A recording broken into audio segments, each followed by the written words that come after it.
సంచేస్తాను నీకు.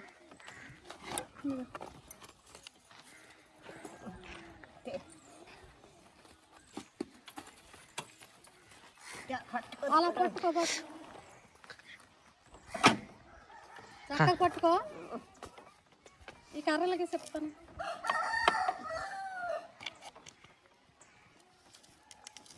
వీడియో కోసం పొద్దున్నే ఇలా వెళ్తూ ఉంటే పెద్దమ్మ కనిపించారు. చాలా స్లోగా నెమ్మదిగా నడుస్తున్నారు పాపం.